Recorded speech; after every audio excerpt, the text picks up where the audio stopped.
mbokk yi jërë ngeen jëf ñu ngi leen di nuyuwaat bu baax am mbégte bu yaatu dalalaat leen ci Eyeafrica TV ci seen programme bi leen di Talk To Eyeafrica di am ci àjjuma bu jot bu juróom-ñetti waxtu yu jotee ñu fiy dalal ay gan waxtaan ak ñoom ci lu jëm ci tolluwaay réew mi waaye itam waxtaan ak ñoom ci seen ay mbiru bopp ci li ñuy yëngu moo xam way politique bi la nappkat bi la càmmkat bi baykat bi ak ku mën a doon bu ñu la fi indee day ñu waxtaanee yow yaay kan waxtaan itam lu jëm ci li ngay yëngu tey ji nag kuñ fi dalal du kenn ku dul rek Lamin K Saidy moom ngeen xam ne nag moom mooy xelal njiit réew mi ci lu jëm ci wàllu ndaw ñi wala lu soxal ndaw ñi moom moo koy yeggee njiit réew mi xelal ko ci su ko defee njiit réew mi tamit mën a bàyyi xel loolu yi mooy suñu gan tey ci Talk To Eyeafrica des nañu waxtaan ak moom ci ponk yu bari kay dinañ laal wàllu politique dinañ laal ci yu bari waaye wàllu ndaw ñi itam duñu ko fàtte des nañu ko waxtaanee ni ki ñu koy waxee rek réewum Gambia ndaw ñi ñoo fi ëpp buñ koy xayma ci wàllu percentage ni ki ni ko rek Jibos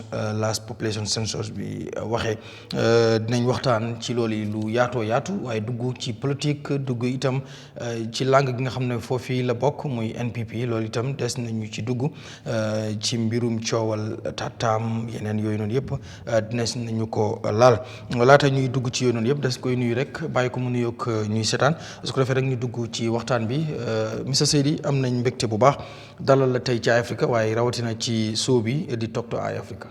jërëjëf doon na kontaante pour teew si programme bi tey maa ngi jaajëfal déglukat yi ak ñi nga xam ne ñu ngi seetaan tamit di jaajëfal ñi nga xam ne ñooñu laa bokkal liggéey bi di nuyu waa réew mi tamit waaye njiiti réew mi His Excellency président Barrow ki nga xam ne yaatal nañu géew bi bàyyi nañu pour ñu mun a yëngu lépp li nga xam ne loolu mooy njëriñ askan bi loolu bokk na si tamit mooy mun a grand interviews toog ak journaliste yi di waxtaan ak ñoom di leen wax suñ xalaat ak jubluwaay bi nga xam ne nguur bi ak ay jéego yi nga xam ne nguur bi boobu lañ nekk di jël si wàllum jëm kanam yi réew mi kon maa ngi laa jaajëfal yow tamit si invitation bi. jërëjëf ñu dooree ko ku xam Lamin K Saidy xam ko ci yëngatu ci wàllu ndaw ñi dem nga ci fu ne bokk nga ci fu ne dugg nga ci lu ne liy soxal ñu muy youth community work yu bëree bëri da nga ci daan dugg laata ngay doon li nga xam ne rek mooy di advice njiit réew mi ci wàllu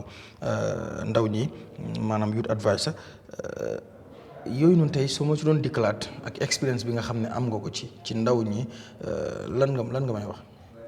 waaw man sant naa ci yàlla ba pare lu tax ma ne sant naa ci yàlla mooy ne man dama nangoo jànga liggéey bi dama ci jëloon suma time torop xam li nga xam ne loolu la liggéey bi ëmb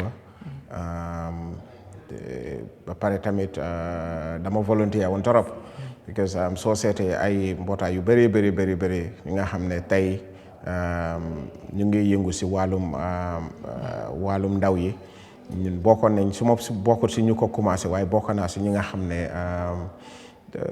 jël nañ ay jéego pour gis ne groupe yooyu noonu taxawoon nañ waaye li ma ci mën a aida nit ñi wala li ma ci mën a wax nit ñi pour ñu jànga ci mooy dañ ci muñoon ñu sacrifice tamit ñu nangoo jànga jamono boobu noonu because soo seetee youth work jamono boobu noonu dafa voluntary torop lépp lu ñoo yëngu dañoo jógee man Talinding laa juddoo foofu laa yaroo dañ daan jógee Talinding dox ba Bakoteh ñu wol fa youth project bi family planning bi dem meeting dañ daan dox ba Kanifing dem attend Red Cross meeting dañ daan dox ba Kanifing dem attend youth committee meetings so loolu yëpp ñu ngi doon sacrifice seetuñ si woon lan lañ ci am da transport reform dina am da déet waaye li ko waral mooy ñu jànga si liggéey bi soo seetee mbootaay yu mel ni National Youth Parliament man bokkoon naa si from the constituency level ba regional level ma dem ba nekk the elected deputy speaker of the National Youth Parliament at one time ma nekk the acting speaker of the National Youth Parliament loolu yëpp jaaroon naa si the youth committee soo seetee the National Youth Council Act dafa decentralized structures nga am constituency committees nga am regional committees am nga am the National Youth Council as a body apart from the secretariat because ñu bari dañ dee confuse ñaar yooyu noonu da nga am the secretariat nga am the council bi is headed by the chairperson nga am regional elected representatives so Savona Serekunda is youth committee emerging from a committee organization in Talinding called Talinding Medina Youth Development Association foofu la Medina FC jógee so madam represent leen si Serekunda is youth committee bi Serekunda is youth committee madam bi Kanifing municipal youth committee saaf foofu noonu so ñu am an organisation called the Network of Adolescent and Youth and Population and Development nga xam ne it's a global initiative la sub-regional initiative la pour ndaw yi tamit seen yëngatu si wàllum sexual and reproductive health rights boobu tamit yëngatu naa si loolu noonu from Serekunda East level bi ma dem nekk the regional chairperson bi and then eventually ma nekk the national coordinator of that organization so representing the Gambia at the international level ay mbootaay yu bari the recently the Young African Leadership Initiative President Obama's signature program dafa am ñaari component nga am the Mandela Washington Fellow and then nga am the Yali RLC nga xam ne training center bi was centered in Ghana and the Mandela Washington Fellowship program bi moo nekk in the US so ñun we are fortunate to be part of the second cohort ñu demoon Ghana on our leadership training buñ ñëwee ñu start the organisation chapter bi in the Gambia we are among the first countries ñi nga xam ne establishon nañ chapter bi in the Gambia and I was the chairperson of the Gambia chapter in fact taxoon na ne ba secretariat bu nekkoon Ghana seen director bi travel on na for the first time mu travel to the Gambia because ñun dañ jëloon ay jéego mi nga xam ne ñoom xalaatuñ ko woon so waaye tamit bugg a liggéey bi tamit ak ni ma ko fonkee man bokkoon naa si I think the first or second cohort of Gambians yi nga xam ne undertake nañ study on youth development studies with the University of Ghana and the university extension program be done run with MDI so I'm a certified youth development worker by the Commonwealth. This was an initiative. Commonwealth ñoo demoon ba toog ñu gis ne look youth work should not just be a work boo xam ne dañoo toog ne rek man youth development man youth worker la so because you often hear everybody man youth worker la so ñu ne youth work has to be a professional it has to be standard so ñu professionalize youth development work so ñun bokkoon nañ I think the second cohort I think remember ñoom Pam Alex Cissé ñoom Moussa Mbaye the current deputy permanent secretary at the Ministry of Youth and Sport ñoom ñoo nekkoon di ñoom Landing Sané I think they were the first cohort so ñun ñoo nekkoon the second cohort man ñoom Bakary Badji the Honorable Minister for Youth and Sport Lamin Camara the deputy UNFPA representative ñun Tabu Njie Sarr ku nekk I think Westminster Foundation and so forth so yeah ñun jàngoon nañ si youth development all the way to university level but of course because ni ma fonkee community development as well study on community development studies with the management development institute now the university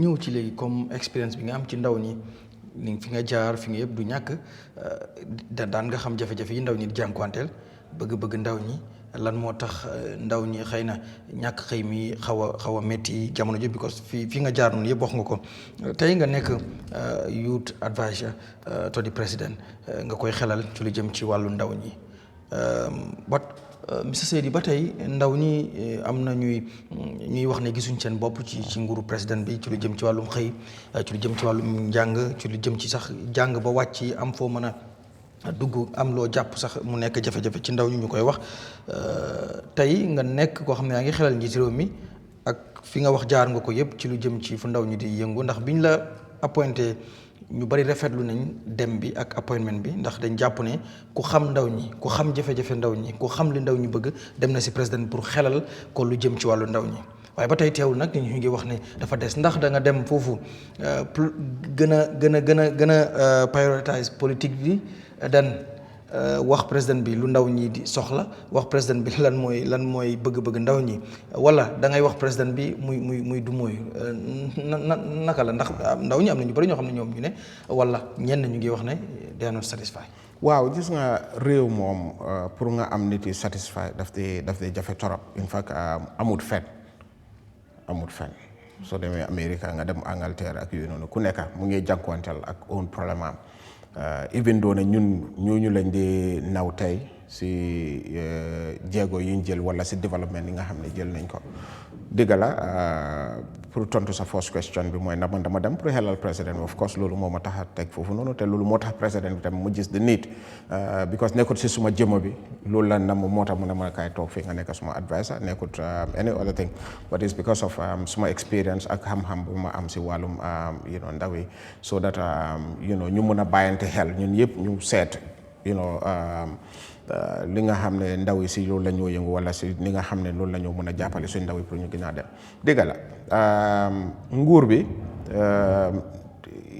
dañ dee employ ay ndaw waaye primarily nguur bi lu mu dee def mooy to create the conducive environment mooy pour gis ne environment bi yaatal nañ ko ba nga xam ne ñeneen dinañ ci ñëw as players pour ñu mën a creatal suñ ndaw yi opportunity.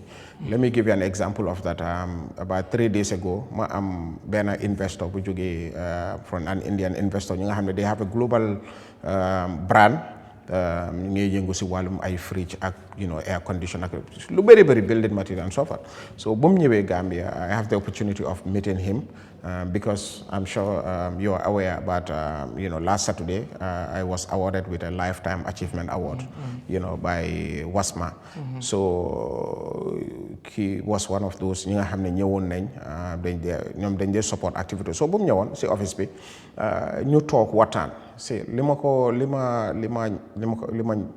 ñaanoon mooy naka la ñoo operationaliser seen business bi di Gambie ñu expand ko suñ ko expandé because li tax moo laajte loolu ma request loolu from him is because su expandé because let's say for example in Sierra Leone ñu ngi operate foofu noonu they have employed over 200 young people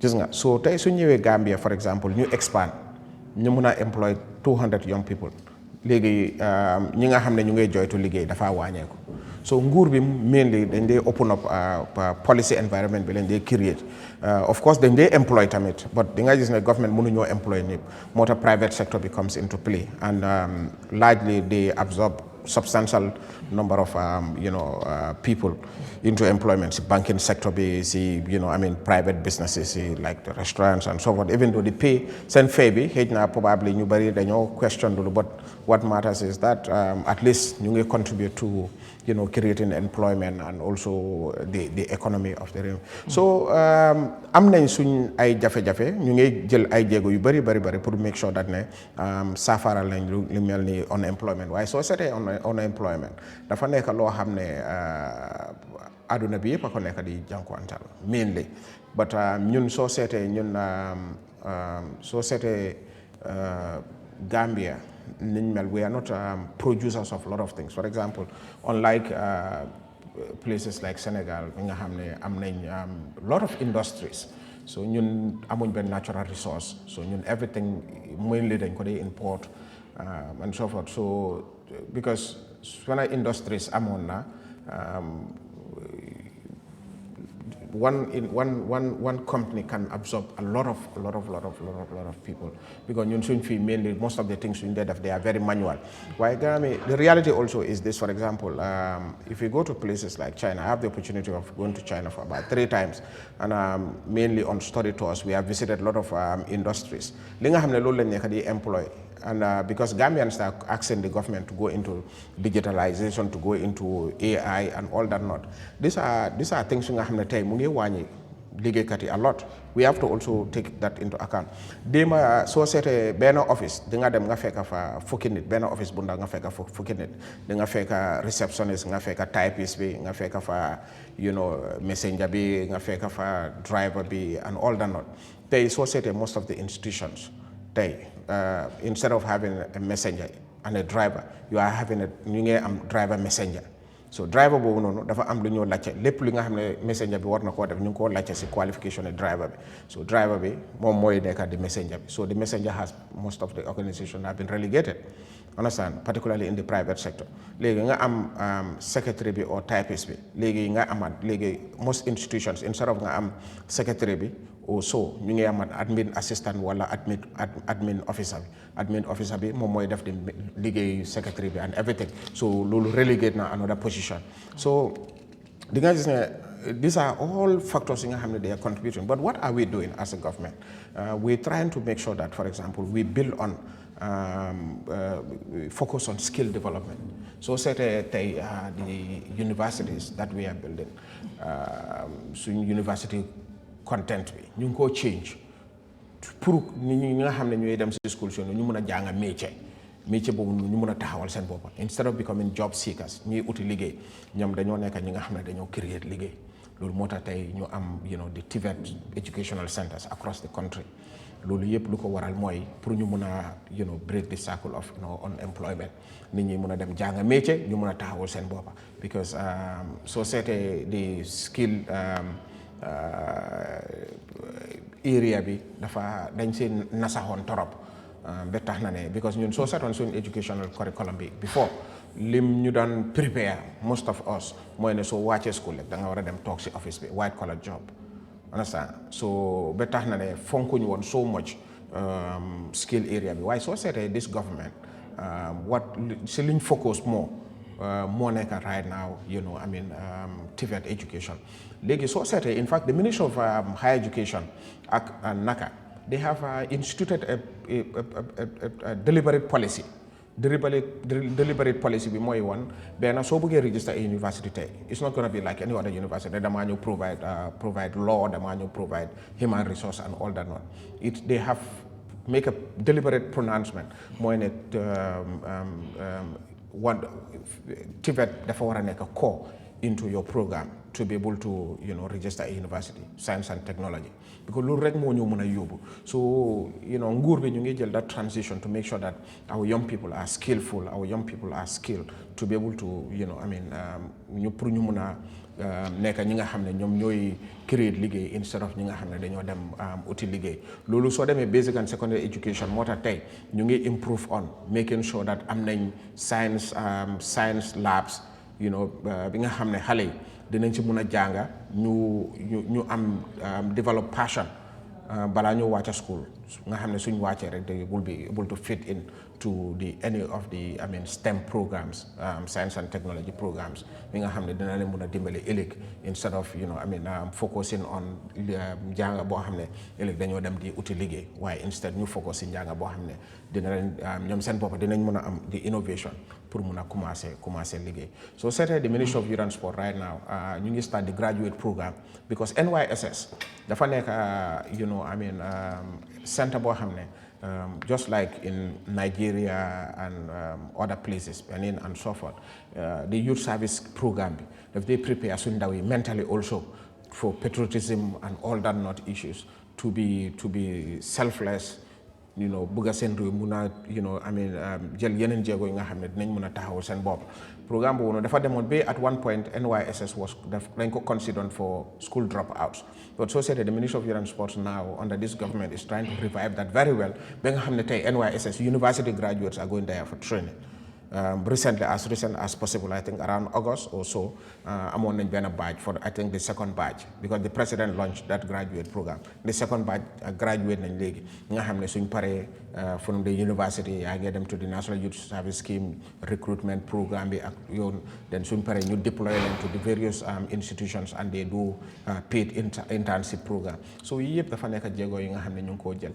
ñu ngi support the private sector ñu ngi support agriculture is coming in to make sure that suñ ndaw yi ñi nga xam ne ñoom tamit business lañ envisage dañ bëgg a nekk ay business kat so you have a lot of seen projects yi nga xam ne from the rice value chain bi to the to giraffe project bi to the roots project yi yëpp nekk na yi nga xam ne tey soo demee di nga fekk ay ay ndaw yu bëri ñi nga xam ne ñu ngi yëngu si wàllum poultry ñu ngi yëngu si wàllum animal husbandry and so forth yëpp lu ko waral mooy pour gis ne ku nekk li nga xam ne yow foofu nga foog ne foofu ngay gën a mun a prosper ñu jàppale la si to be able to contribute to the economy of this country because ñëpp mënu ñoo toog si office. ok si lu mel ni loo xam yaa ngi wax waxi projet yi yenn youth yi nga xam ne ñu ngi benefit but comme yenn mbir yi nga xam ne nit ñi wala ñeneen ñi dañ koy wax mooy projets yi buñ koy implement tamit government bi dafa am fu mu koy direct ndax dina ko politicize fexe ba xam youth yi nga xam ne xëy na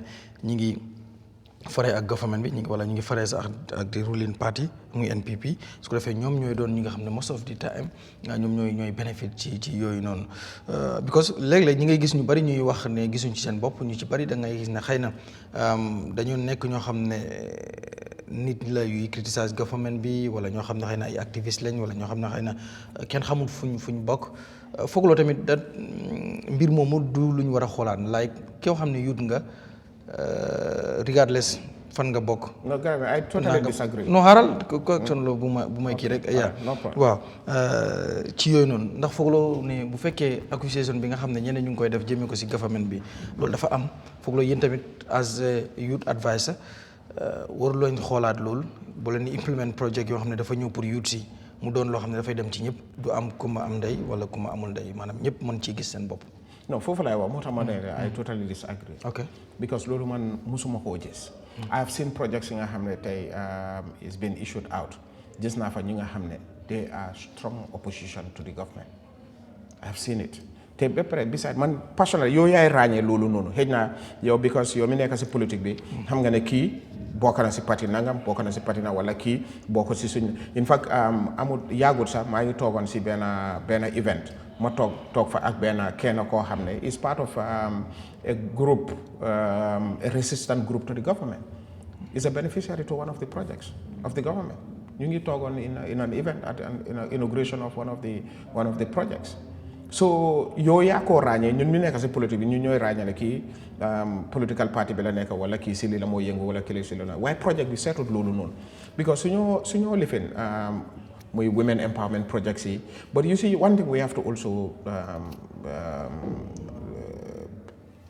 put into consideration mooy am na party activities am na government activities xëy na sometimes people confuse these two things.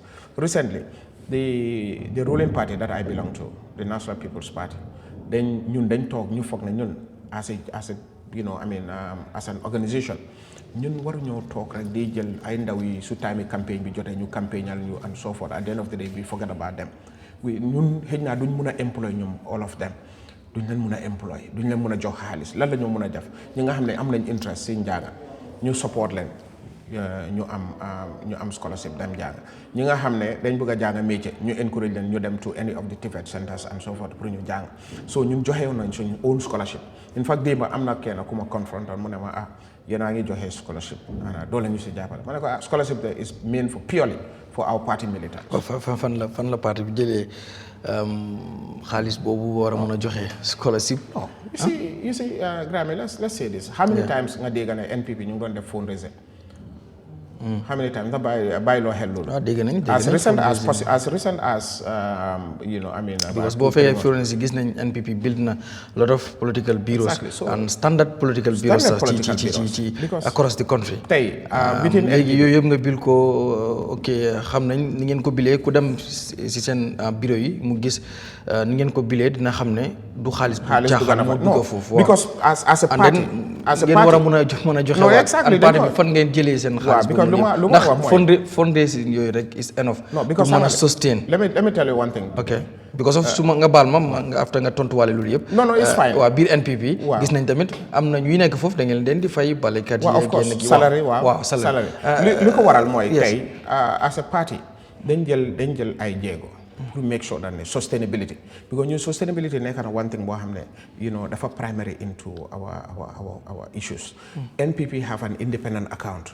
suñu independent account boobu noonu mooy Grammy tey suñu ootee fundraising am nañ kenn koo xam ne is a sympathizer of NPP right koo xam ne du ñëw mu ne nangam laay jox NPP waaye is somebody sitting out there suñ ne ñu ngi amee fundraising let's say with Jaliba ñu ngi sell ticket at $1,000 this person can pull out $1 million as a contribution to the party.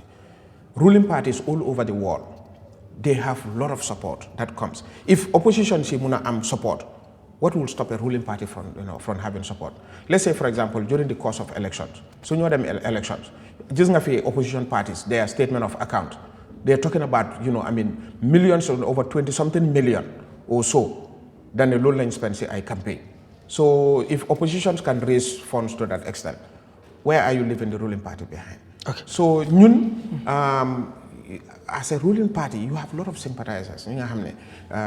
Mota nguur su toogee daf dee am doole. Kon funding bi si fundraising la dee jógee. No, fundraising mainly from our supporters, because I'm not being a supporter boo xam ne tey. Let me give you an example. Bariki Demba, there is one of our supporters. Who supported with substantial amount of water. Bi nga xam ne daf ko donate to the party through the party secretary general. The quantity of ndox bu mu support ñun mun nañoo campaigner loolu throughout 2026. T-shirt bu mu support mun naa dem a long way in supporting us through the course of our campaign. From nowhere, he just called and said, I have this quantity of T-shirt for the party support. I don't even want my name to be mentioned. I don't want my name to be. So I'm kenena. Because man hamulo tay man ñaata la spend ci party. You don't know how much I spend in the party. I'm not kenen ko xamne you don't know how much the person spends on the party. So as a party, people contribute so that's based on sen buga ci party. ci party. All right, look, the same thing goes for, you hear about opposition parties. Ñu ngi gas fi bohol, ñu ngi gas opposition yaa ngi build bureaus. Opposition yaa ngi build bureaus. Bureau bu melni seen boss. Non, du mëna nekk suñ boss. Bu gaay loolu su amé sax ñun dañoo xeeb suñ booba. So but and opposition loolu motuta xoolaat.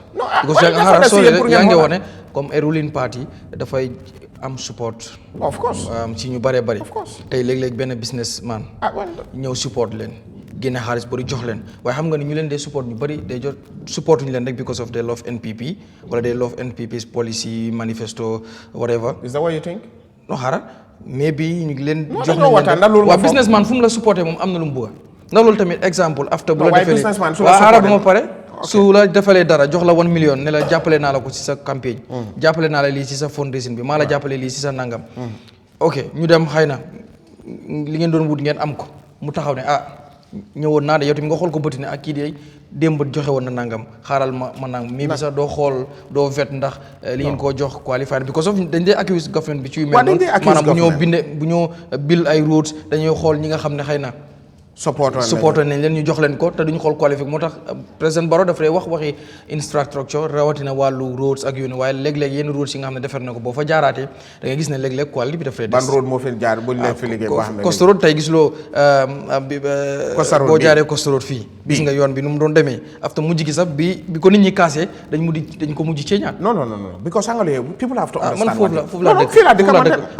dëkk Mr Saidy dama fa daan jaar fii laa dëkk man nit ñi kaas nañ ko mais xamuloo ne fii laa dëkk man tamit ñu ceeñaat non xamuloo ne fii laa dëkk man tamit. ok all right lan ngay tontu si tuuma yooyu nga xam dañ koy teg government ne dañoo jox ñi nga xam ne comme ni ñu ko waxee whom you know. loolu moo nekk seen xalaat ok let me say this. Okay. You see almost all roads amoon na benn time boo xam ne comme nawet bi su dugasee daf dee dem about 3 months nga xam ne liggéeykat yi yoon yi duñ dee mën a liggéey. Costa Road bi was one of those. So léegi nguur bi time boobu lan lañ doon def mooy Ministry of Works they come up with the initiative mooy ne contractors yi dañ dee mën a ñaan government wala the ministry bi ne for this period of time ndox bi dafa bari torop so duñ mën a liggéey. Okay, so with the dynamic leadership of the minister Honorable Ibrahima Silla ak technician ami at NRA ñoom Sumare, what they do now is that for example soo ñaanee 3 months dañ bëgg a jël break they will then ask you to stockpile muy bagage yi nga xam ne da nga ko war a liggéeyee da nga war a isi bagage yu noonu yëpp during the course of that period nga teg ko nga xam ne nawet bi su jeexee rek da ngaa songa liggéey bi so liggéey bi fii buñ ko commencé woon ak ndox bi moo li fi noonu dafa commencé fekk ndox bi commencé na so it took some time but soo seetee right now the speed at which the work is taking place is unprecedented. Man dama surprise on sax not long ago dama ñëwoon ma fekk gars yi around Johnson and Alkali bi fële and a day later I came ma fekk gars yi ba ay boori diggante I came there yesterday day ma jaar foofu noonu ma fekk ne they are almost boori Amat Ba Johnson And probably today, if you go there, they would have been, they would have connected already ak benen yoon bi. So man fi Gambia fi ñu fi dee wax déema man ko wax ci benn programme Gambia most of the time the people that criticize, and I think we are not sometimes very honest with the way we criticize. ñaareel bi fi ngay gis koo xam ne musuta nekk ay police officer, musuta enlist in any of the security sectors, musuta dem even private security training sa kooku mooy nekk an expert in security commentary. Somebody who has never been an engineer musuta xam what goes into road construction. Kooku mooy criticize elements of road. Koo xam ne musuta xamul sa ban lan ak lan moo form moo dee dem into liggéey yoon. Kooku mooy toog as an expert to analyze roads whether it's good or bad. Kooku mooy toog di analyse liñ fi def baaxut liñ fi li fi na ku romba gis yoon bu toj kay ku romba gis yoon bu toj kay di nga mën a xam loolu sa seet soo nekkut ñawkat you don't have to be an expert pour mën a gis yoon bu toj nga xam ne lii qualité bi xëy na non waaye yoon boo xam ne pareegut naka ngay mën a détermine whether bi yaa ngi ko defar pareegut li nga defar ba pare mu ngi toj non waaye yow let's say for example suñ defee di first layer bi nga xam ne pareegut moto yi because fii xam nga let me tell you one thing soo seetee because access roads are also an issue.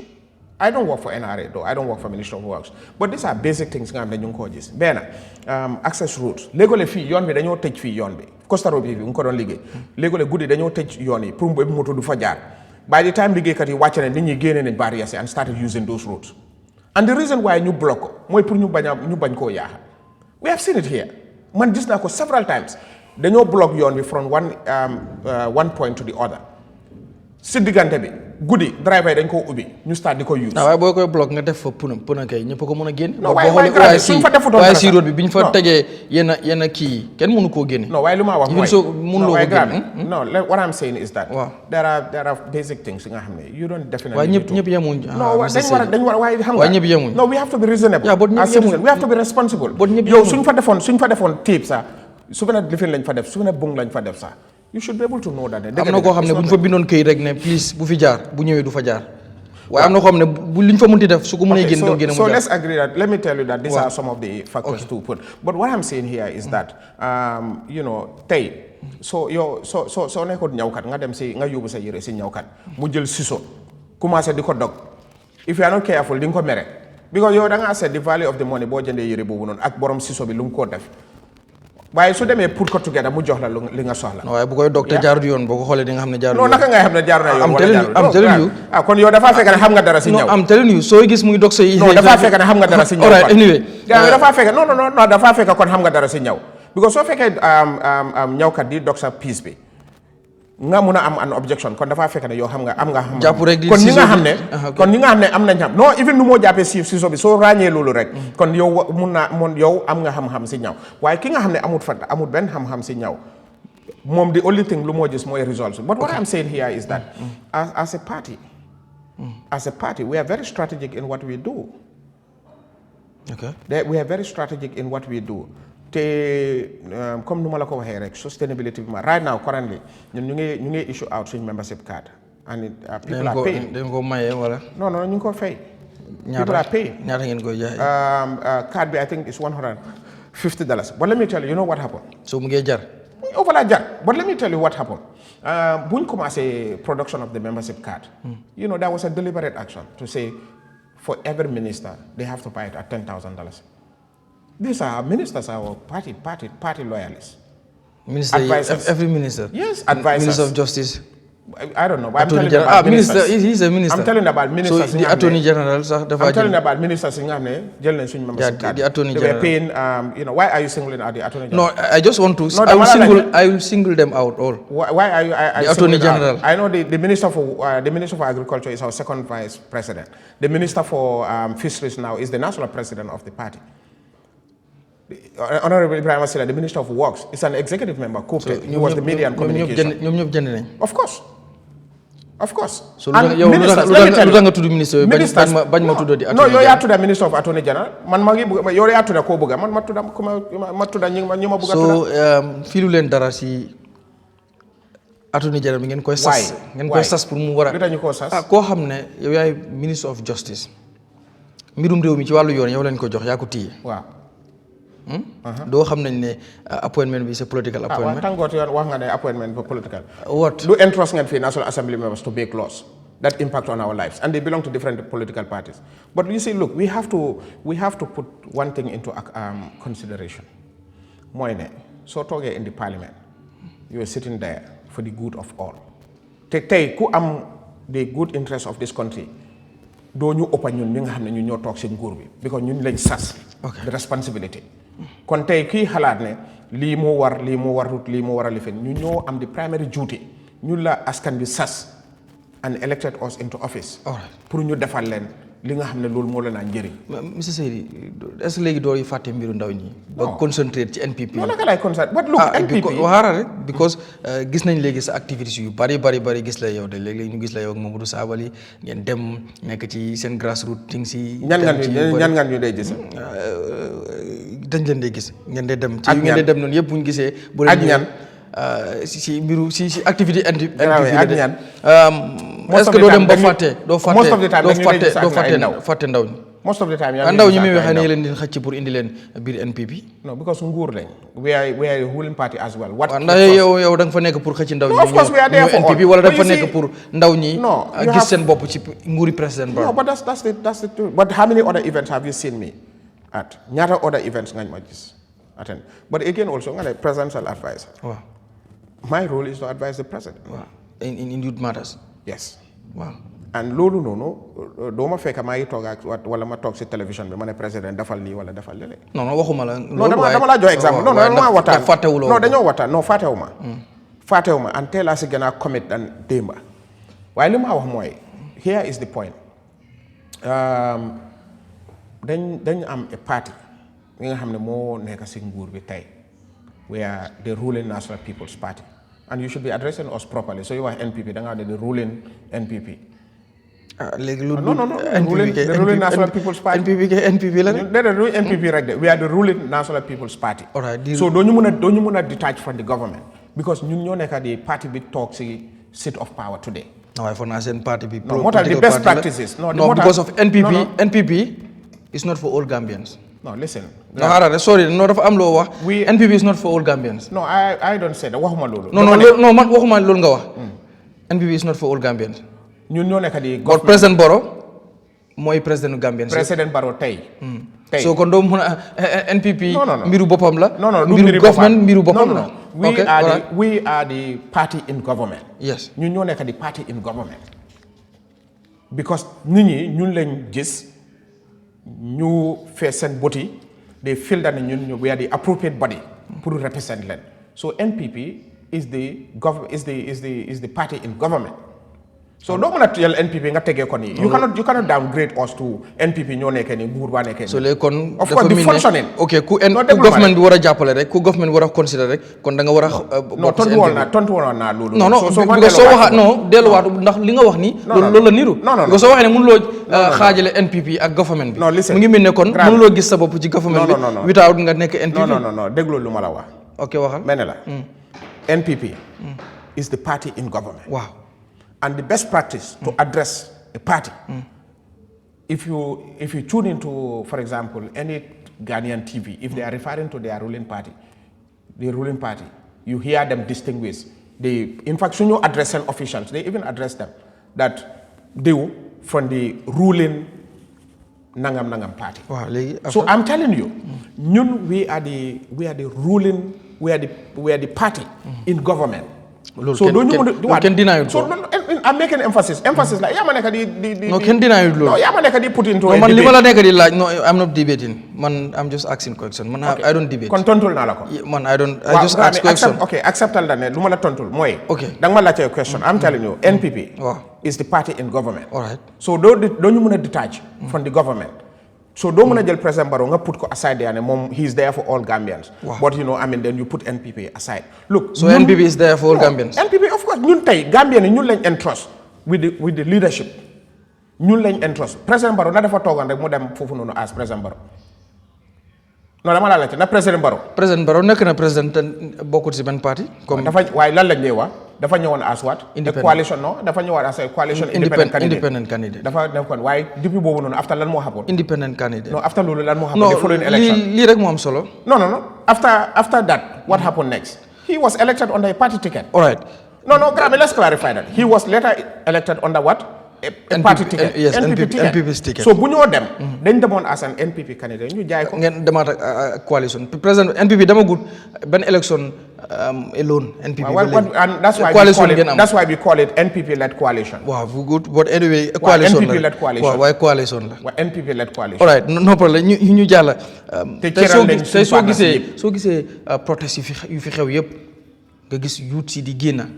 mu deen protest yoo xam ne suñu waxee ndax mus na fee am sax wala bu fi mosee am tamit dayo bii nii gëj na fi nga gis comme gala seen génn bi ñu génnoon ñu jàppaleen mu jigi ñu génn nag continuously ba mbir mi dem nu mu demee yow tamit nga génnoon ci bi xew Mandinari ci diggante ak bu gala bi sax police bi waaw loolu la gala bi la ak bu xewaat Mandinari yooyu noonu yëpp nga xam ne xew nañ ci nga am ci taxawaay waaye booy gis nga génn nga gis ndaw ñi nga gis niñ bari lool nga gis ndaw ñi tamit seen bët yi nga gis language bi nga gis kàddu gi nga nekk youth advisor te di président boo xoolee loolu ndax yow si sa bopp wax nga ne liggéey bu maa def maa ngi ko def wala président bi lu ma ko wax mu ngi ko def lan looy yëg soo gisee ndaw ñi di génn di ñaxtu ku nekk ak lu ngay wax ñi di wax corruption ñi di wax police brutality ñi di wax am ku ma am ndey ku ma amul ndey ñi di wax injustice ku ne ak li ngay wax ñi di wax dund bu seer bi ñi di waxu ñàkkum xëy ñi di wax ñuy dee ci gaal yi loolu yëpp ngir bëgg a dem wuti am dara monsieur Saidy boo gisee loolu yow ban yëg-yëg ngay am ak bi nga génnee gis ko bi ko yaa ngi fa woon. yow mi toog nii Grammy am na loo xam ne neexut la. man ngay waaye da nga taam dara naqari non of course Grammy am na loo. ok léegi am na loo xam ne neexut la laaj bi monsieur Saidy. waaye nuñ ko expressé moo different am na ñoo xam ne ñu ngi toog seen liggéeykaay am na ñoo xam ne ñu ngi xëy FD am na ñoo xam ne protest yooyu noonu su amee. dañ si dee mer sax waaye ñu ngi am lu leen naxari waaye duñ ko adressé differently now benn lu ma si dee jàng mooy this government nguur bi create nañ space bi pour nit ñi mën a génn ñu wanew seen naxar loolu benn la si li nga xam ne environnement boobu la nguur bi create such that ku am lu la naxari di nga mën a génn nga wanew sa naxar depending on noo ko bëgg a defee. ñaareel bi nguur gi du leen nangu gaay génn de. non of course waxuma la de ñoo nangu de ban la. ki am lu la naxari. waaw di nga génn bëgg ko defee ni nga ko bëggee. that's what I said. waaw dañ bañal. non dañoo lifin because li xew mooy protest bi is regulated by law in this country. protest is regulated by law in this country just like any other country. protest fii loi daf ko regulate so nu mu ko regulate nekku ne dañoo dem daanu si kaw nit ñi rek. loi bi moo wax ne protest is regulated and loolu noonu is an issue boo xam ne dem naa up to ECOWAS court and the ECOWAS court upheld that ne the Public Order Act of the Gambia is in order is in line with our laws. waaw président bi dafa waxoon déglu ma rek su ñëwee dina change loolu moo nekk loi bi tey moom si boppam sax dafa bañoon loi boobu non loi boobu noonu moo tax parti leader am bi mu génne woon protest ñu arrest ko. Grammy can you remember that the Attorney General then Batambiru demoon na ba court as a government to challenge the Public Order Act at the government, at the court, at the Supreme Court, and the Supreme Court upheld that the Public Order Act is order. You can go and do your investigation. No, President Barrow suñ ko bëggoon a génne. No, déglu ma listen. The age limit. No, listen. The age limit. Lan la woon? Ñan ñoo ko génne? Waaye lan la woon? Ñan ñoo ko génne? Président Barrow ak ñu mu àndal. No, please. No, age limit ñu ko génne mënuloo see génne Président Barrow, Mr. Saidy. Then Président Barrow ak UDP ni ñu koy wax de mburu la woon ak soow. lan lañ defoon waaye na président Barrow moo toog mu joxe directive da age limit nañ ko change. ànd na ci because moo war na appoint a vice president. the vice president boobu noonu faaw ñu change that age limit. pour mu mën ko appoint da nga ma laajte question. yaa boo su ma la laajee tamit faaw ma wax la what are the facts. pour nga mën a tontu. no I'm responding to the facts now. all right. now then I will be compelled to ask you a question and you are not here to answer questions. No, if you ask me I will not answer. You will answer? I will not. Okay, certainly. So Mota, by mama argue, put my argument, ask your question. No, I mean I'm not right. Follow up, I'm not right. No, okay. Let me put this. Let me put this. Okay. This challenge your fact. Age limit bi. Buñ ko yóbbu woon buñ ko bëggoon a change. President Barrow jalul kayit mu signé ne change an age limit bi.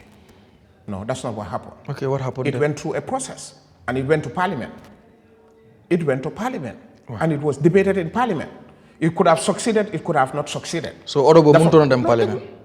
No, listen. Let me answer. All right, answer. Let me answer. Sorry. You brought in two issues. I'm now giving a distinction. What the requirement, the process, two different processes took place. Age limit is required not to go to court for constitutional interpretation. It was to go to Parliament to have a change. The ruling party have the majority that favors the change. It was change, the age limit, right? One process. The Public Order Act is a law that that was challenged at the Supreme Court. The government took it upon themselves as another route. Benen yon lañ jël ñu dem to the court, the Supreme Court. Because the political will was not there. What do you mean the political will there? Yeah, is that your position? Mun nañ ko am fuñ ko jaaré. Is that your position? Bo xam nañ buñ démé ci court pour challenge ko, xam nañ loolu loi la. Is that your position? Du mëna succeed. Is that your position? No, dama laaj la. Man, I don't have any position to take. No, but dama laaj rek. No, I'm telling you, the Public Order Act went to the court. Like many other issues that goes to court. The Public Order Act, the Minister of Justice, out of commitment, challenged the Public Order Act, supported by civil society organizations, like some civil society organizations. New challenge, new support the Attorney General all the way to the court. So there was commitment to make sure that it was changed. The court upheld that the Public Order Act is in line with our laws. Okay. The same Public Order Act was challenged by the UDP leader when he was convicted. It was challenged by him all the way to the ECOWAS court, and the ECOWAS court upheld that the Public Order Act is in line with the laws of the Gambia. Yeah, ken waxul lolu dañ ne di political will. If there was no political will, doko yobbu ci court xam nga boko yobbe ci court xam nga ni lolu loi la. Soko challenge lu nek loi no koy challenge ne li is unlawful wala ken waru ko mëna sukandiku. Amna foko wara mëna yobbu pour soppi ko ndax loi la buñ tabax. Constitution ay nit ko defar du malaka du yalla moko tabax. Ñun at the time liñ amna fo wara mëna jaar pour génné ko. Ñun at the time liñ fogone lu leen mëna def moy lolu lañ def. Yobbu ko ci court. Wow. All right, that's fine. That's fine, Mr. Said. Yes. Now let's rewind the tape on Barros. You brought about the issue of protest. Let me just say this quickly. All right, okay. Let me just say this quickly. So let me say protest, you know, because I've been on the ground. Some of those protests, in fact, some of the people that are at the protests don't even know Lulen for you. Banya, lu tax loolu Mr. Said. Yaa ngi dégg ñu ngi chanti wax lu ñoo wax ci kaw. Déglu ma am na ñoo xam ne protest boobu noonu lu leen fa yóbbu sax xamuñ ko ñaareel ñi dem si protest yooyu noonu they are influenced by other factors. Ñeneen they just want to go and loot. This one nga protest Galabe at Westfield. They caught some thieves there. And that is why protests are regulated all over across the world, most countries. Luta ñu ko de regulate mooy because soo leen xasee ba génn si mbedd bi you do not have control over the people's behavior because ñi nga xam ne ñu ngi génn si they are not your members. Yow da nga oote rek ñu laa ñëw uyu si you have no idea, and that is why measures are put in place to make sure that is control is regulated. Yow ban jàngat nga ci def foo no la explainal ni as a youth because let's say for example let me give you an example. In Mandinari, for example, the incident in Mandinari, when we went there, we met the demands of the protesters. Mooy suñ boys ñun téye woon the night before and all that not. We got into negotiation with the team until we secured their release. Léegi ñu dem hand over these people. Well, that was the only demand on that fateful day. Mooy ne released suñ ndaw yi nga xam ne ñooñu leen téye woon. That fateful day. I don't know whether you are aware of that. I am aware that the only request that day was to have those young people, they were arrested when the incident happened. Now, after releasing those incidents, those detainees, the situation never abated. It never came down. Because the hell Omar ninko no situation deme. No situation deme. Apart from that, I'm gonna explain on them. Why? You have people they have ulterior objective, and our intelligence picked that up. And some people want to loot. They want to go and break into people's shop, and that's why we had to station the PRU overnight. Because side gas because the need was there. Ci ay kaw ñoo xam ne xëy na dañ génnoon di naxarlu seen doom no dégg nga Grammy you see in law enforcement sometimes you affect the person who is very innocent So kon foy tek security sector reform. No, it doesn't have to do with security sector. It doesn't have to do with security sector reform. Okay. In a situation of undesirable situation, lu nek mun na xew. Let me give you an example of myself. I was a government envoy on that fateful day. I was there representing the government. But do you know what happened? You know how many times I've been gassed there? Because in a situation of, in a chaotic situation, legally do ham kan ngay digat. So I'm just giving you a typical example of myself. A typical example of myself was that I was gassed in 2 different incidences in that fateful day. That was the first time I experienced what tear gas actually means. No, I'm saying, man, that was the first time. Because no, I mean, no, degluma, luma wa grame. Man, gis nga no man dafa am lu ko jaron, mota ma neka fofu non. So very good. No, I'm saying dafa am lu len ko jaron. Wa ndax jar nako? No, grame, tay pour ñoo tok. Ndax jar nako? No, degluma. Man tay pour ma tok ci programme bi fi, it's a choice for me. Am na keneen ko xamne mu ngi liggéey kayam. That is true. I'm not going to so I opted to come to this program. Yeah. Puruma ama your conversation. Somebody can forget that I'm not them uti halis more general time than to talk at the TV station. Yeah. I'm sorry, I'm not going to so like man I'm job bobo. All right. They are chasing after money. That is fine. If you opt to go on the street and you have confrontation with the security, that's what you opted for. Really? Man, of course, I don't offer that. All right. Let's rewind the tape on Barrow's 2 times. Tay boko don analyze as someone being in the system, just quickly, like lan nga may wax ci first 10 years very successful, very very successful, very transformative. Which am si dëkk bi is unprecedented. The gains that has been consolidated is unprecedented in terms of jaama buñ amon dañ ko gëna saal. Human rights is consolidated. Development is rapid and transformative, changing the lives of people. So they may say, "Walum njanga bi ñu ngay gëna expand to give more people opportunity pour ñu mëna ñu mëna get into the field. We have opened more businesses or created the opportunity for more businesses. We have expanded the scope for more television and more radio stations to be open in this country. You put embargo si lines in radio. When the need arises, we will do. For what reason? We will do. Maybe you can ask the Minister of Information for that. But there are everything. Low multi-gis say aduna dafa am pour regulate. Everything that you see. Mota ñu tabax ñu defar yoon ak yépp ñu am traffic regulations to control everything in human existence. Dafa am pour control. So overall da nga bëgg japp ni president bi first 10 years. Da nga la president first time am nga explain no, for 2 times. First 2 times First 2 times President Barrow. We have seen unprecedented skyrocketing of TV stations and radio stations in this country. Demba, you are forced to listen to only one radio station and a television station. Only one. In fact, you are forced to only one.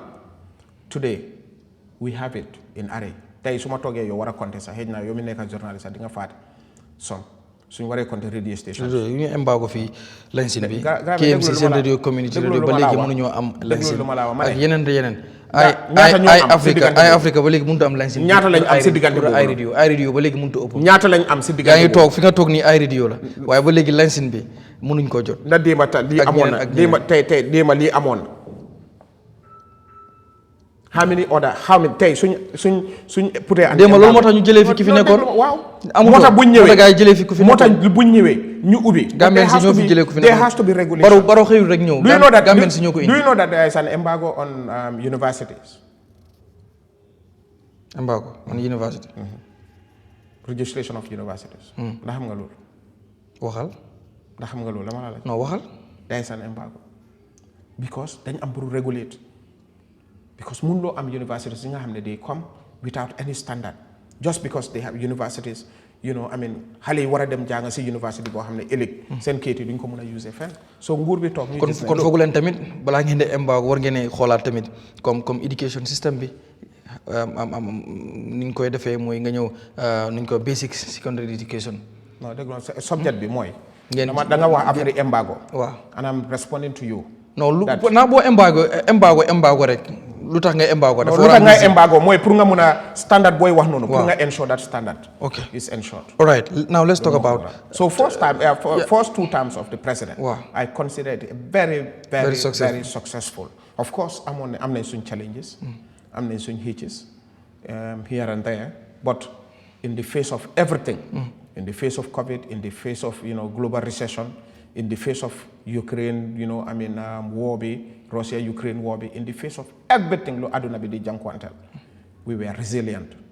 We stood our ground to make sure that we keep moving. All right. Now let's talk about the third term. Ñu bari ñu ngi wax ne like okay, it is legal for President Barrow. What do you mean? President is legal. President Barrow mu run for a third term because it is legal. Legal. Yes. For President Barrow mu run for a third term because amul benn constitution wala benn loi ci constitution boo xam ne dafa tere President Barrow. waaye xaaral ma pare. But President Barrow. man da nga ma bëgg a wax loo rek kon. dama lay laaj de. non da nga ma bëgg a wax loo rek kon. But président bi si boppam moo waxoon ne du fi def lu ëpp ñaari term. dëgg da nga bëgg a waste suma time. I'm not wasting your time. No, but man loolu laa please Mr. Saidy, I'm not wasting your time. Okay. Please. No problem. You just like wait ma laaj la. No problem. So bëggee tontu even question boo ko bëgg a tontu sa is fine. No problem. I will have the patience, sorry. Very good. Mooy morally président bi moo ne woon moom ñaari term daal du ko passé ndax moom he is a big fan of a term limit. But gis nañ ne mu ne dina taxawaat ba pare reason bi nga xam ne joxe na ko sax seetaan nga interview bi ñun ñëpp seetaan nañ ko suñ naataango suñ senior Aliou Cissé bi mu jàkkaarloo ak moom laaj ko si taataam bi mu doon justify why he want to run mooy because of NPP is too young te bëggut yes NPP is too young loolu la wax givut beneen reason bu dul lool ne NPP is too young ma jàpp ne xëy na mënoon naa wax tontoo neneen nu dul ne NPP is too young anyway moral yi ñu jàpp ne xam nga moo ko waxoon why not mu toog rek joxe beneen kii ñu bëri ñu ngi ci wax am sax ñu jàpp ne nag da taataam dañu war a jóg xeex ko mu bañ a am. naka lañ ko xeexee. ñoom ñoo xam ñoom ñu ko wax. so léegi. there is only one way. yow nan nga koy gis. there is only one way ni ñoo mën a xeexee taataam. mooy at the polls. mais bi loolu la. non dama laa wax ne mais bi loolu lañ miin ñoom. that's the only one way. Okay. Any other way will be confronted. Heads on. ok so noo gisee président bi waxoon ne lu ma wax mooy yow du passé ñaari taam mu ñëw ne léegi mu ngi yóotu ñett da nga waxaan na interview and usually interviews are so restrictive sometimes doo loo bëgg a wax yëpp doo ko mën a wax we have to accept that fact. Sometimes loo bëgg a wax yëpp doo ko mën a wax wala you don't have the space to discuss all those things. But what I'm saying is there are a lot of reasons behind why President Barrow war a mën a run because the Gambian constitution do not provide for any term limit. So for man loolu conclude na debate bi amaatuñ leneen luñ say lifin because lu xew mooy opposition si xam nañ ne President Barrow su demee dafa win and all those against the third term they knew very well that by all indication President Barrow inshallah is going to win 2026 election with clear victory. loolu ngeen wax. loolu mooy am. they knew all that. No, déglu ma listen I'm in the political field. Okay. lu tax ñu war a wax no to third term when you know very well that we are going to election the way foo war a dem xeex sa no to third term bi mooy you go and convince people to vote against President Barrow. they know that they will not succeed in that. No, that loolu in fact loolu rek mooy mun a am. That's the only thing that they can do. Like I said, any other thing. mënuñoo génn protest peaceful protest wala peaceful demonstration. Until then they are against not like not ñu sànni xeer war a taal but ñu génn. Anyways ne président moo ñu waxoon ne moom du passé ñaar te def na ñaar mu bëgg a def ñett. li ma wax mooy. the only thing that will stop President Barrow from running. waaw the only thing that will stop him from running this third term. the reason does not exist. tey xanaa yàlla su ko dogal. waaye li ma wax mooy. President Barrow belongs to a political party. President Barrow belongs to a political party. Okay. And there is unanimous decision by that political party that President Barrow moo nekk suñ candidate. All right. So President Barrow as a political actor amut absolute control over himself when it comes to decisions in the party. So ñun as an executive, as a ruling party have resolved ñun nangutoo nañ comme UDP nuñ nangoo ne Ousainou Darboe seen flag bearer GDC nuñ nangoo ne Mama Kane mooy seen flag bearer ñeneen ak ñeneen nuñ nangoo ne keneen ak keneen mooy seen flag bearer ñun noonu lañ nangoo ne His Excellency President Barrow mooy suñ flag that's bearer fine. nothing more nothing less. So morality is relative. All right. I will not argue on it. So there are many allegations wàllu corruption ci government ni President Barrow ñu bari dañuy wax ne président bi ñu wax benn kii bu génnoon sauvé boo xam ne Gambia participé ñoo ko génne woon di wax ne comme corruption comme nit ñi nuñ pacifié wala nuñ gisee corruption ci réew mi mooy it's widespread maanaam corruption dafa jaxasoo ci réew mi dafa bari daal ñu ngi alay ñu bari ci kii bi yu bari te yow lan ngay ñëw ci loolu. am glad that nga ne dañ allege. waaw loolu laa ko mën a tuddee. waaw non loolu la. te ñu ko dee wax tamit dañ dee wane dañ allege.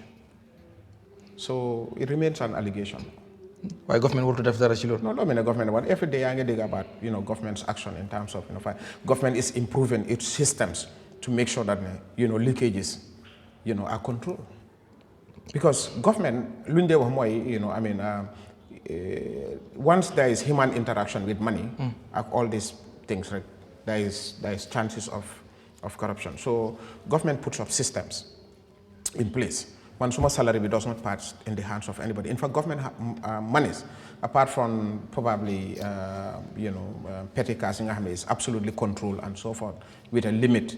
Do they pass through the hands of anybody? Sometimes most of the people that you hear. Law is enough to fight corruption. No, because mainly it has to be systems.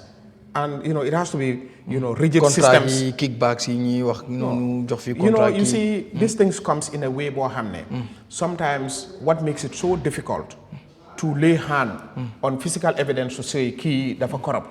Lulu moko difficult because the way and manner in which corruption takes place. Kickbacks. How do you lay hand to say, unless there is a whistleblower? And most of the time when there is a whistleblower, government dañuy mëna jël ay jéego to run an investigation.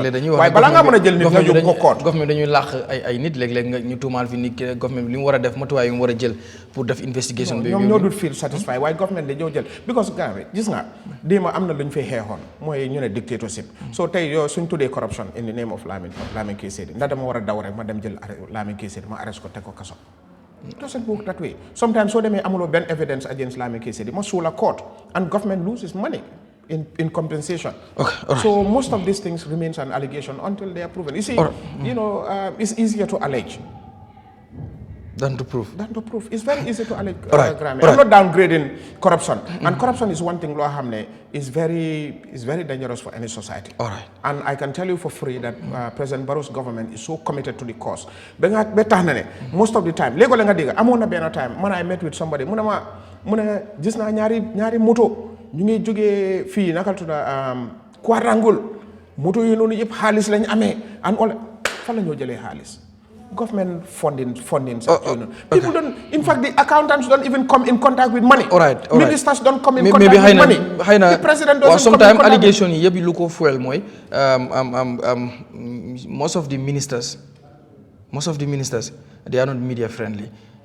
Sometimes nga allege len ci dara. That's also very unfair. Ci la bokk. Because what the guy most of them as a minister you are a public servant. Yeah. As a minister, you are a public servant. Where the media requires for you to go out and speak, you should be able to go out and speak. Definitely. And lolu mom President Barrow terewut ken pour nga mëna dem to the public to speak out. All right.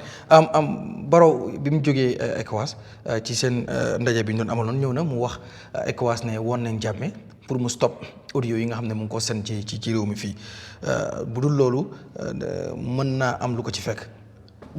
Réaction nit ñi ñu bari rafetlu nañ loolu am ñeent tam ñoom réaction bi mooy président Barrow bokk na ci li tax Jammeh di seen fii ay audio because moom moo ko bayal in 2021 dem bi mu dem visit Jammeh family doon jéem a am coalition ak EPRC loolu yëpp gis nañ ne xëy na moo indiwaat Jammeh politically muy wax loolu because since 2021 Jammeh si la start di active di wax ci politique di seen di joxe ay directives si ay nangam ba ñu toog muy wax ne dinaa ñëwaat so ñu wax ne président bi su amoon lu mu bëgg xëy na bu fekkoon Jammeh nangu woon na endorse ko nga xam ne du am rift wala fragment du am ci EPRC du xar ñaar bii Noto Alliance and EPRC Fabakary Tombong xëy na konoon tey jii who knows maybe sax konoon Jammeh mën na ñëwaat sax. President Barrow is not interested in that.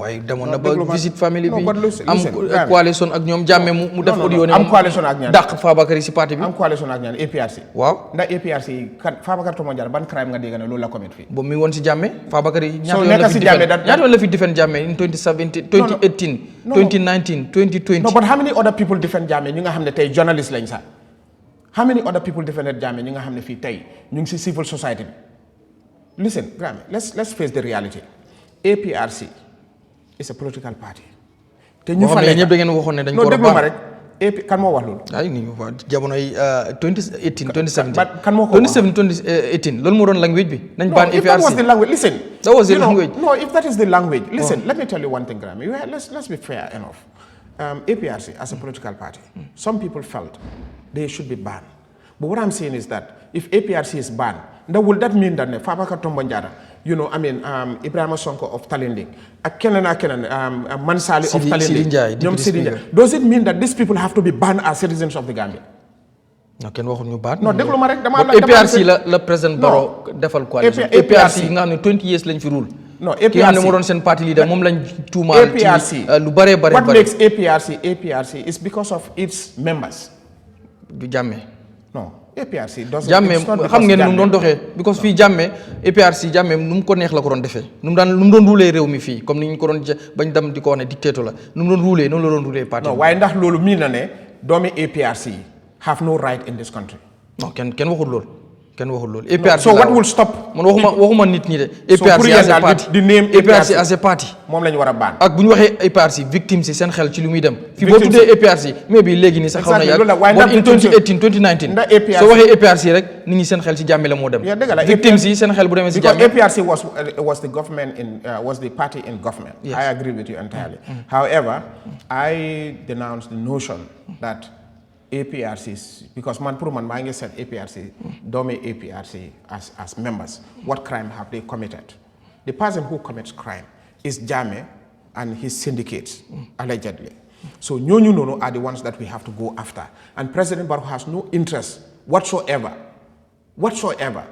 pour mu mun a dem into anything with Yahya Jammeh because it doesn't without Yahya Jammeh ñun win nañ fi election without Yahya Jammeh 2021 we won the election here without Yahya Jammeh APRC no is Yahya Jammeh APRC APRC bi ñëw na de APRC in fact the people that call themselves Yahya Jammeh loyalists ñoom ñoo dem Noto Alliance ñoom ñoo dem no listen those who call themselves Yahya Jammeh Alliance Fabakary tamit Yahya Jammeh loyalist ñoom ñoo li feneen Fabakary Yahya Jammeh loyalist la de because detain nañ ko woor nañ ko for correctioning because of Jammeh waaw su loolu la kon la Yahya loyalist non déglu ma man bañuma ne they were Yahya Jammeh loyalist are they today because of maybe am nañ réeroo si ñoom dañ bëgg a join Barrow Yahya Jammeh ne leen non exactly so they have the right to go and belong to where they want to so they have exercised their civic right to belong ñi nga xam ne bëgguñ loolu ñooñu ndax Barrow war naa jéem a sàkku ci kon Yahya Jammeh pour mu stop di joxe seen audios rek yaa ngi wax waxi jàpp Barrow lu mu gis mooy fexe ñi nga xam ne victimes la ñu fexe ba buñ ndax nguur bi nekkul di liggéey on the victims but TRRC implementation is very slow ndax nguur bi nekk they are not working it's slow it's very slow no government processes naturally are even slow 9 years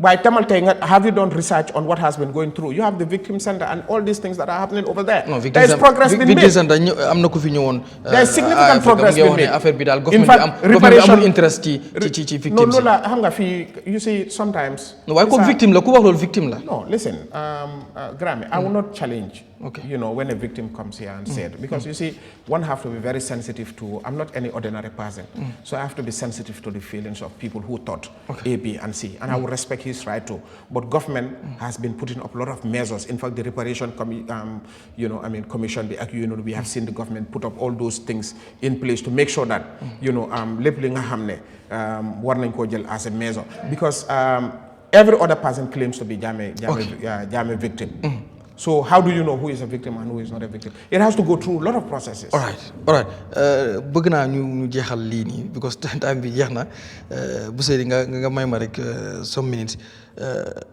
ban problème and then this question su ma la ko laaj am nga all right not to answer if you don't want to answer and then I am sorry bu fekkee laaj naa la ko nga feel ne dama la offend I don't even mean to offend you sir just I want to ask maybe am na ñu bëgg tamit déggee si yow nga wax ban problème nga amoon ak ECOMIG because am toog nañ rek dégg si Facebook bi am ñuy bind ne ok da nga am problème ak ECOMIG ci biir too bi nangam xeex am na fa yu bëri ñuy xam ku mel ni yow ñu xam la ne bu coow amee ci ñuy dem di ko fay si nga bokk bot mu dem man ma ne pour ma laaj la ko xëy na di nga ci indi leeral ñenn ñi nga xam ne xëy na dañ bëgg kee Saidy bëgg nañ mu leer si seen bopp ndax problème dafa amoon bu fekkee amoon na lan la bu fekkee amul tamit nga leeral because of gis nañ ko daal Facebook am ñu bind ne Lamin K Saidy am na jafe-jafe ak ñenn ci ECOMIG yi ba xeex dugg na si seen diggante.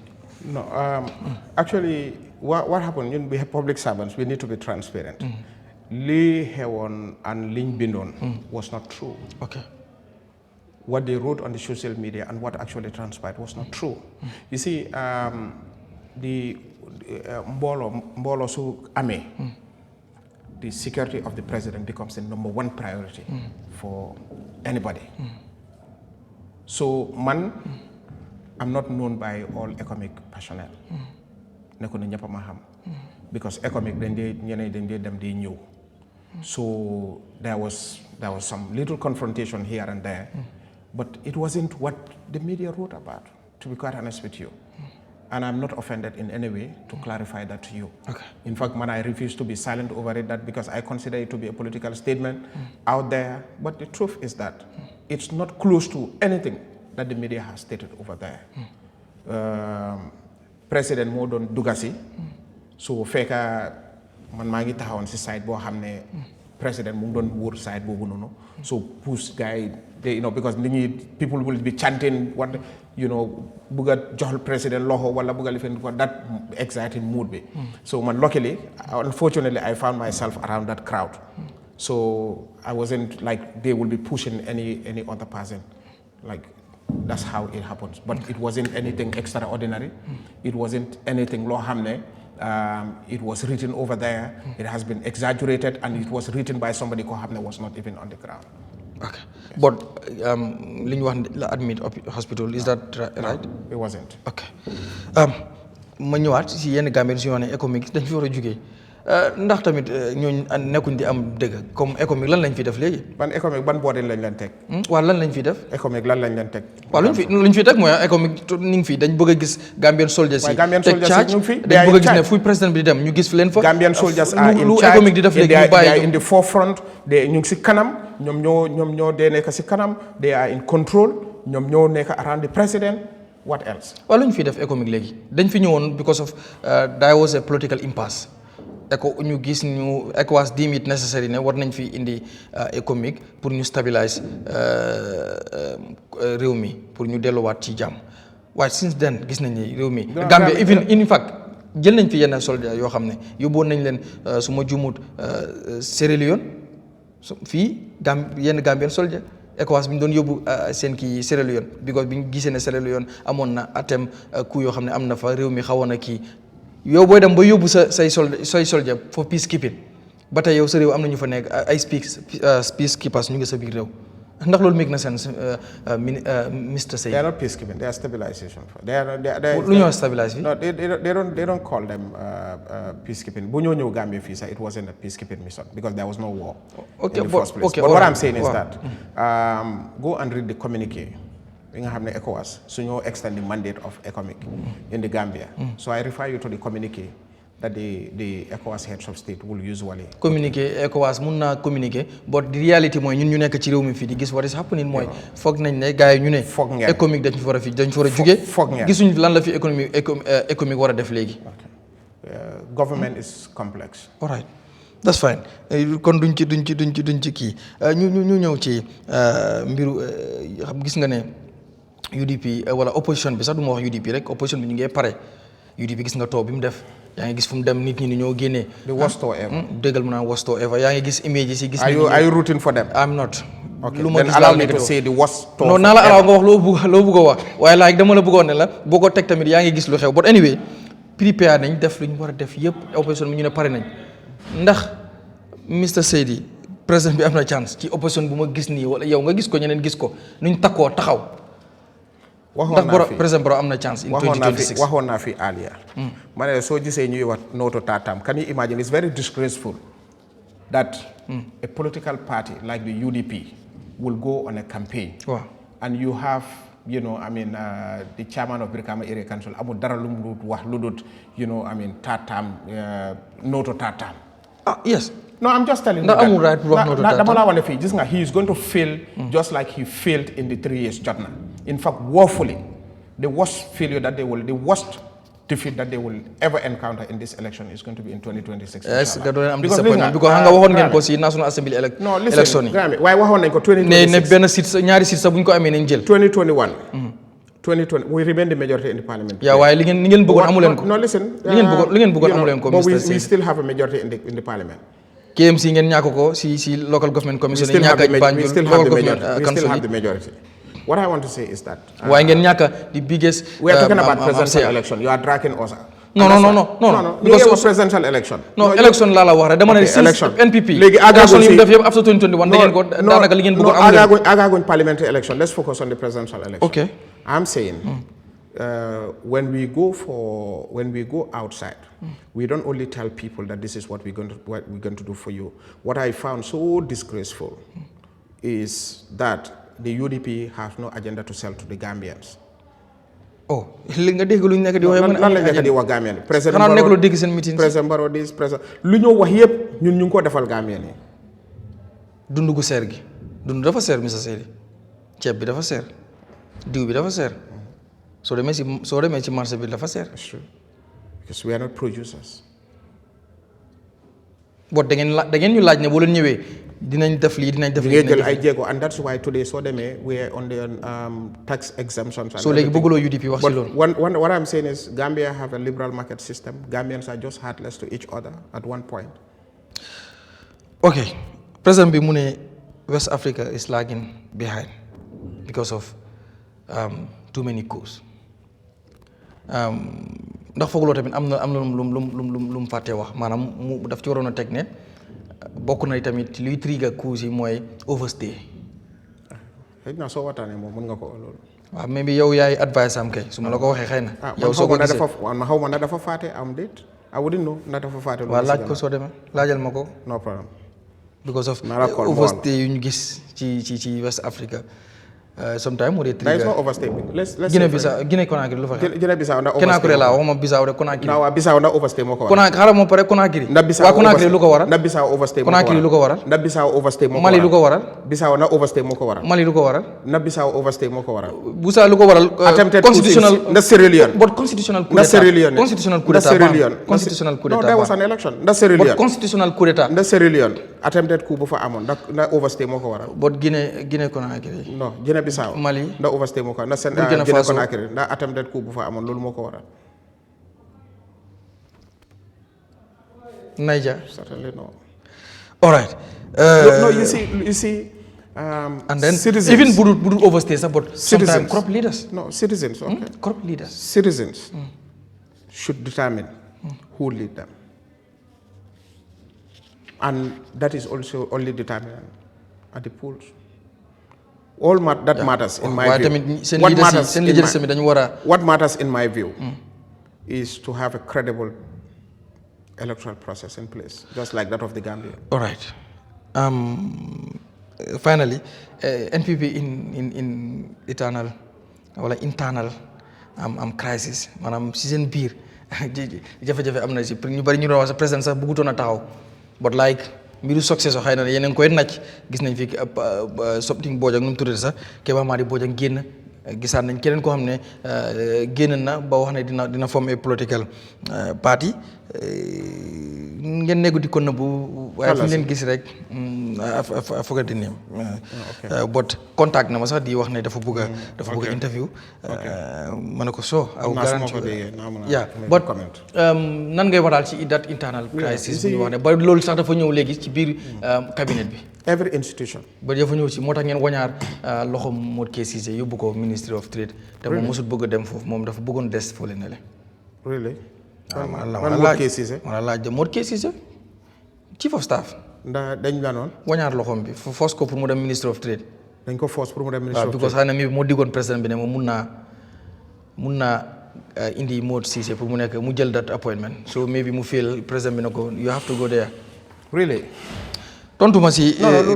Because internal crisis in NPP. Party B at the party level. I know the president has the discretion to redeploy his staff and so forth, and just like that. Mod Case is been somebody highly respected individual who served. The president always look for the best to deploy them, to deploy or redeploy them. So lu tax defutoon loolu balaa muy génnee auditor general di ko remove illegally yaa ngi am koo xam ne nga ne jàpp nga ne. Are you saying illegally? Nu mu ko fa génne. Is that something you are confirming? Déedéet, I'm not confirming de nit ñi loolu la. No, then say that. Waaw gars yi ñu ne it is illegal. Anyways, the matter is before the Supreme Court. All right. So let's wait to see. Then lu tax defuñ fa woon let's wait to see. I will not make then the matter is in court. Lu tax président bi di replace keneen foofu noonu du xaar kon ba affaire bi settle down. No, but it doesn't. Like I said, I'm not going to make a comment about this matter. But seen internal crisis NPP. No, you asked me about the internal crisis, which is not before the court. I can say that. NPP la laaj. No, I'm responding to that now. I respond. Every institution, including the one that you sit here for, have its internal issues. Every institution. We are intact. I have problem. We are intact. I mean a lot. Why I'm saying NPP, like any other party, have its issues, and the issues, if they gonna monolithic because of the ruling party, the ruling party being the biggest, and because the control of power, you have dynamics. If you read about group dynamics, you understand the conflicts of interest, you understand all the issues that happen around, in group formation and group setup. So NPP is not an exemption to that. But how do we manage those crises is what matters. So it will affect 2026? No, it's not going to affect us. I can assure you that. Okay. Our people are intact, they are in order. Ñu bëgg a génn nañ. Am na ñoo xam ne génn nañ waxtaan nañ ak ñoom. They came back, and am na ñoo xam ne génn nañ. We try to get them back, we couldn't. All right. That's very normal in group formation. Thank you so much, Mr. Saidy, for having you on Talk to Eyeafrica. Xanaa di la yóbbante rek ci sa ministre yi. wax leen ñuy ñëw si programme ñu uyu suñu message yi di uyu suñu invitation ñuy mën di leeral. Yes su ko defee ñoom ñu kii boo kontaan nañ trop am la bu fekkee am na any message boo bëgg a tàggatoo rek. nga tàggatoo non lu ma bëgg a tàggatoo rek mooy Gambia ñun ñëpp a ko moom. And like you said, our people have to open up to the media, because you see the media is very critical and and important, particularly an independent media. Man nag am na yeneen media house yoo xam ne du ma fa dem. Because soo demee ba identify sa boppa ak something, particularly with a political party action, you will not be able to get me, because some of them I will not be treated fairly. So, but if you are credible and independent. No media house, Bob. No, anyways, I'm saying. For media house, yep, they are fair. Okay, that's maybe what you say editorial policy. Editorial policy. I'm saying, to know you to be what is very clear. So all right. We'll continue to go to media houses, and I encourage colleagues and every other person. You have the young government. You have a social contract. President Barrow, out of his time, the far talk. I'm time at journalism. But if he can do it, I don't see any reason why minister or any other servant of this should do. Thank you so much, Mr. Saidy, for your time. Jërë ngeen jëf yéen ñi doon seetaan tamit ci Eyeafrica TV Talk to Eyeafrica nii la ci àjjuma bu jot ñu fi waxtaanee tolluwaay réew mi di fi indi ay gan yu am solo tey suñu gan moo nekkoon Lamin K Saidy nekk youth advisor to the president di ko xelal ci wàllu ndaw ñi di gërëm tamit bu Seydi Kanté moom mi nga xam ne moo nekk behind the scene ci caméra bi control room di nuyu tamit Omar Fati Aboubacar Manga Bassini Khadija Si di la nuyu ñoom ñëpp di nuyu itam ki nga xam ne moom a ñëwal yére bi moom a sancel muy Mamas Design nekk ci Kololi nombre bi di 7878869 boo leen bëggee ci lu mel nii rek ma ngeen dem foofu xam naa I will encourage yow tamit nga patronise ko Mr. Saidy di ko gërëm bu baax Mamas Design gërëm leen yéen itam bu baax a baax dig leen daje maybe Friday bale di ñëw dañoo noppalu because of xam nga new year bi ak yooyu but dig leen daje incha allah 2nd January incha allah 2026 kon déwén ba déwén incha allah jaa ngeen jëf